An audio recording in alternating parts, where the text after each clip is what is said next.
तर नाशिकमध्ये मुसळधार पावसाला पुन्हा एकदा सुरुवात झाली आहे। या घडीची मोठी अपडेट आपण पाहतोय। नाशिकमध्ये मुसळधार पाऊस कोसळू लागलेला आहे।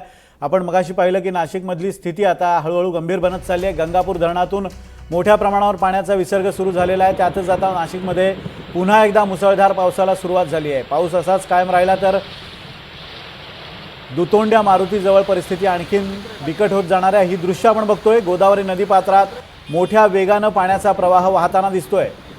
दुतोंड्या मारुतीच्या मानेपर्यंत पाणी पोहोचलेलं आहे। पावसाचा जोर असाच कायम राहिल्यास पाणी आणखीन वाढण्याची शक्यता आहे। राहुल वाघ आपले प्रतिनिधी अपडेट्स देत आहेत। राहुल, पाणी आता दुतोंड्या मारुतीच्या गळ्यापर्यंत पोहोचलेलं होतं आणि आता पाऊस आणखीन सुरू झालेला आहे। पुन्हा एकदा पाऊस जर असाच चालू राहिला तर काय स्थिती उद्भवू शकते?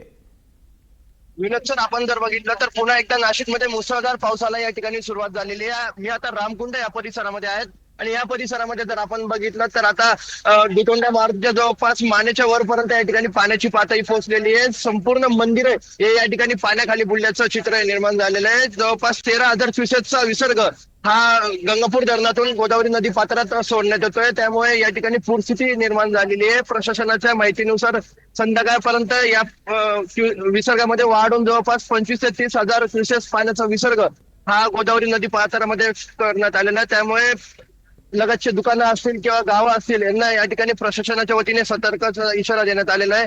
दुपारी प्रशासनाच्या वतीने या संपूर्ण परिसराची पाहणी करण्यात आली होती आणि उपाययोजना करण्याचे आदेश हे त्या ठिकाणी देण्यात आले होते। परंतु एकंदरीत आपण जर बघितलं तर आता पुन्हा एकदा मुसळधार पावसाला ही सुरुवात झालेली आहे। नाशिकला ऑरेंज अलर्ट हा देण्यात आलेला होता। काल आणि परवा हा येलो अलर्ट हा देण्यात आलेला होता। परंतु आता ही स्थिती हे अजून धोकादायक होण्याची चिन्ह हे आपल्याला बघायला मिळतील। विनोद सर, अगदी पावसाचा जोर असाच कायम राहिला तर आणखीन स्थिती धोकादायक बनू शकते। पूरस्थिती आणखीन धोकादायक होऊ शकते। धन्यवाद राहुल दिलेल्या अपडेट्स बद्दल।